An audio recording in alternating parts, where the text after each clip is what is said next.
2 মাসের নিষেধাজ্ঞা শেষে আজ মধ্যরাতে নদীতে ফিরছেন জেলেরা।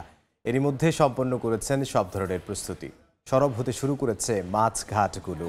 এ বিষয়ে বিস্তারিত জানবো রাঙ্গামাটি উপজেলার কোড়ালিয়া জেলে পল্লীতে আছেন সহকর্মী শিকদার হোসেন জাবির। সরাসরি যাব তার কাছে।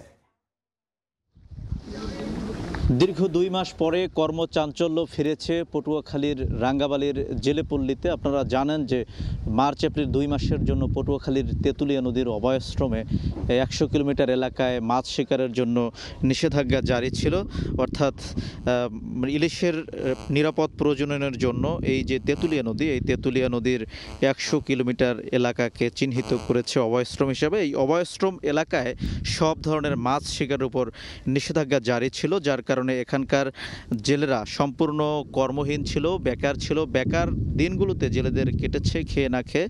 তো এখন যেহেতু আজ মধ্যরাত থেকে যেহেতু নিষেধাজ্ঞা উঠে যাচ্ছে, জেলেরা নদীতে মাছ শিকারে নামবেন। সে কারণে দীর্ঘদিন পরে জেলেদের যে কর্মব্যস্ততা তা কিন্তু চলছে, কারণ শেষ মুহূর্তের জন্য তারা জাল ট্রলার মেরামত শেষে তারা নদীতে নামবেন। এজন্য তারা সকাল থেকেই এখানে কর্মব্যস্ত সময় পার করছেন। আপনারা দেখতেই পাচ্ছেন যে জেলেরা নদীতে মাছ শিকারের জন্য যাবেন, সে কারণে তারা জাল ঠিক করছেন।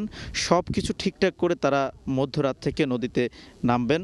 তো আপনারা জানেন যে ইলিশের প্রজনন বৃদ্ধির লক্ষ্যে তেঁতুলিয়া নদীর 100 কিলোমিটার এলাকা, অর্থাৎ ভোলার ভেদুরিয়া থেকে পটুয়াখালীর রাঙ্গাবালির চর রুস্তুম পর্যন্ত এই যে এলাকাটি, এই এলাকায় নিষেধাজ্ঞা জারি ছিল। নিষেধাজ্ঞার কারণে একেবারে সব ধরনের মাছ শিকার বন্ধ ছিল, যার কারণে এখানকার জেলেরা তারা সম্পূর্ণ কর্মহীন ছিল, মাছ শিকার করতে তারা পারেননি। আজ যেহেতু নিষেধাজ্ঞা উঠে যাবে, তারা নদীতে মাছ শিকারে যাবেন। জেলেরা আমাদেরকে জানিয়েছেন যে দীর্ঘ 2 মাস পর তারা যে মাছ শিকারে যাচ্ছেন, যদি নদীতে ঠিকভাবে মাছের দেখা মেলে, ইলিশের দেখা মেলে, সেক্ষেত্রে তারা পেছনের ঋণ শোধ করতে পারবেন।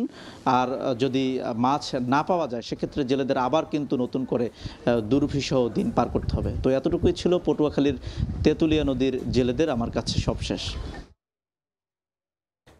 পটুয়াখালী থেকে সহকর্মী শিকদার জাবির হোসেন।